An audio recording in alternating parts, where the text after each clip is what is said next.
Today, in part 3 of my review of the Presonus Studio 192 audio interface, I will be looking at integration with Studio One and remote use with an iPad.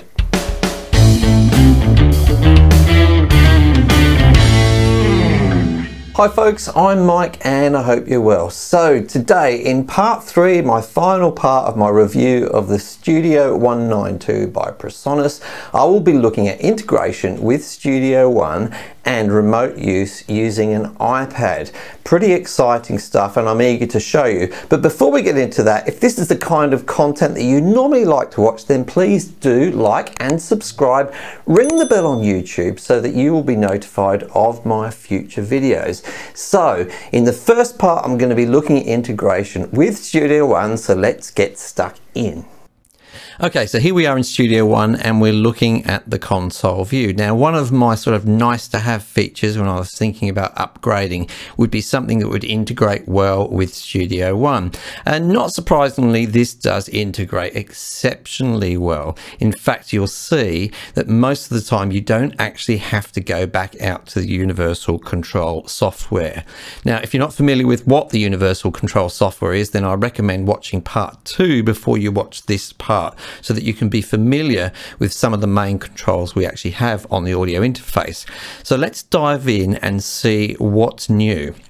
First of all, when I first loaded up Studio One and loaded up an old project, all of the new features were there. I didn't have to do anything, didn't have to install anything specific. So that was really, really handy. It meant I could be up and running right away.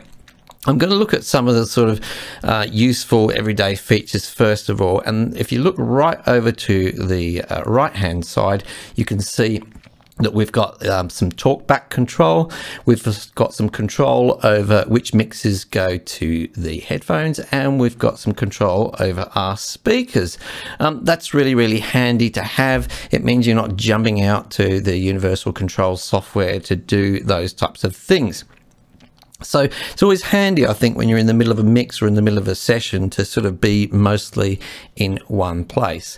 Now, the next thing I noticed, and I've sort of set up a little sort of basic project here, which has just got 8 audio inputs, and you can see here that we have some control here to switch the phantom power off and on. We actually have our gain control, which I'll adjust now, and you'll see me getting louder and quieter. So again, that's not a volume, that's actually a gain for the preamps on the audio interface. So you've got direct control from within Studio One. Really, really nice. And then the really exciting thing is right at the top here, and that's where we can see this, which says Fat Channel here. So if we double click on this, it opens the Fat Channel over here, and this is the Fat Channel which resides on our audio interface. So this is not like a VST plugin or something like that. And as we saw in the second video, we have a gate, we have a compressor, equalizer and a limiter. Now if I go ahead and I'll make some changes to the equalizer, let's just say bring this down here, we'll make it a low shelf. It probably won't be making much difference to the sound at the moment because it's not switched on for a start, but in any case it won't be making much difference because there's not much happening in my voice down this end. So we've made an adjustment there, and if we just quickly go back out to the Universal Control software, we will see that that same change has happened actually on the interface itself and is reflected in this software. Not that you need to go out to this software, but I'm just demonstrating to you that that change has occurred. So that, as we said, was something that you can have in your headphone mix. So that's really great that when you're tracking, you can control that right from your main piece of software without having to go out to something else. Now, you can actually have that printed to the track. So if you switch this on here, if I was to record, it would actually have those effects or those processes printed onto the track. I'm going to choose not to do that, so I'll switch it back off. Now, I'll just actually squash that. Okay, so let's say that you've recorded and you've got those Fat Channel settings and you think, you know what, I want to start off as those basic settings on the actual track for playback. Well, it could be easier because you just grab your Fat Channel there and you just drag it down onto your actual track, and now it's created a plugin for playback, which, if I open it, looks exactly the same as your fat channel on your interface. You'll notice here that there is this little link symbol. When you have that switched on, and it's on by default, any changes you make in the plugin or in the fat channel are reflected in the, or vice versa. In other words, if you do it on the fat channel, it's reflected in the plugin. If you make changes on the plugin, it's reflected to the fat channel. So this becomes very, very useful, and I'll show you why in a moment, but I'll just demonstrate to you. So I'm just going to chuck on a whole lot of top end here. My voice should be getting very sort of tinny, and I'll go back over to the fat channel and you'll see that it's made that change there. So let's bring that down, and then what happens is that when you save this track, those settings are saved. And I'll demonstrate this by loading up another song. So we'll call this song 1. I'm going to save it. It's over in my other screen here. I'll just quickly save it. I'll close this, and I will now open a fresh one, which I'll call song 2. So here we are in song 2. Started off afresh again, but my fat channel, the equalizer, you can see is set the same as it was in song 1. Well, perhaps I don't want it to be the same in this song, so I will just dip this bit out, for example, here. I'll change the Q on that, and I will just pop a little bit of top end in there. So try and remember this shape. I'm going to again drag this down so it is now a new plugin here as an insert on my actual channel, and it's linked to the fat channel. Now I'm going to save song 2. I shall save it and close it and open up song 1. And voila, song 1 has changed the actual hardware itself because it's linked back to the settings we originally had. There's song 1. Again, I'll close. Go to song 2, and you can see that it's done this lovely little shape here. So that's really, really handy, because if you're working in several different sessions and maybe you've got a singer or you've got a particular setup for that particular song, then you move on, you do a different song, but you come back to this song and you want to re-record some parts, the basic settings are already there. You're up and running. So this is a really a big save for a lot of people, and really well thought out by Presonus, I have to say. Very, very happy. It's pretty much everything that I was hoping for, everything I wanted. Now, the next thing I'm going to be looking at, and the final thing I'm going to be looking at, is rather exciting, because I'm going to be looking at how you can control all of this from your iPad when you're in another room away from your computer. So stick around, let's have a look at that.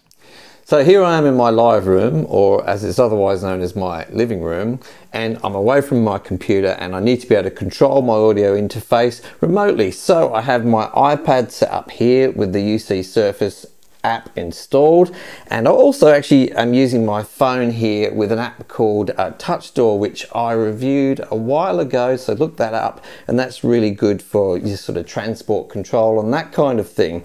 You can get a Presonus app to control Studio One. I haven't tried it because I tend to really like Touch Door. So what you're going to do is you're going to get your sound just right, using headphones of course. And once I've got my sort of mic position, that kind of thing right, I'm going to go ahead and make some adjustments to perhaps the level first of all. So it's really cool, you can go in and just adjust the level. I'll make that a little bit louder for myself. And then you may do something like put a little bit of equalization on there. So I go to the equalizer and switch it on. I'm just going to put a little bit of top end in there, and a bit of a high pass filter, so I'll switch that on and move that up. Okay, and then I may want a bit of reverb to go along with it, so I'm going to go over to the effects, make sure I've got a nice warm hall selected as I have, and then I'll just go to effects A and mix in a little bit of the reverb there. That's sounding very nice in my headphones, of course you can't hear it. And then I'm ready to record. So that means I haven't had to dash in and out from my control room get all those settings right. I can still shuffle around with the microphone position, all that kind of thing, and get that right. Then when I'm ready, I just go ahead and using my other phone and using Touch Door, as I say, I can hit record and start recording the track.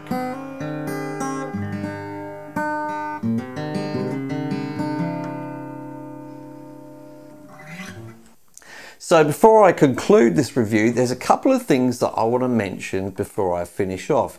First of all, after I'd actually purchased the interface and I was waiting for it to arrive, I was reading about some problems with it in some forums. Never read forums after you've actually purchased something. Anyway, a lot of people were saying that they had lots and lots of problems connecting their iPad to the control. I've not had any problems at all. I've actually used 2 iPads and I've used an Android to connect up with it, and I haven't had any problems. So it may be that they've ironed out those problems. So if you see those in the forums, don't take it as a given that you're going to have the same problems, although I'm not promising anything, of course. And the other thing, and this was even more troubling for me, is a lot of people said that when they were using virtual instruments, that the latency was so bad that it was just unusable for them. In fact, one guy in a forum said, just don't buy this product if you use virtual instruments. I bought one and I sold it. This was after I'd already paid for it. And I thought, oh my goodness, I use virtual instruments all the time. But I'm very happy to report that for me at least, I mean, the latency has been non-existent. If you know how to use the settings within Studio One, you can make it really near to 0 latency. So I've had no problems with that whatsoever. So again, if you read that in forums, you might take it with a little bit of a pinch of salt, because sometimes people report problems that only they're having. Having said that, you know, do make sure that you can do a return if that's needed. Now, I just want to conclude by saying I have to say that this audio interface has actually delivered for me so far on every single element that I picked it for. Especially this situation, I feel like this is really going to improve my productivity and getting the sound just right when I'm actually tracking, and the overall control. The quality of it is something I really haven't talked about. It sort of goes without saying with audio interfaces these days, but the quality is very, very good. There's just no problem there. So the preamps, that type of thing, are just fine for me, and I've got kind of fussy ears.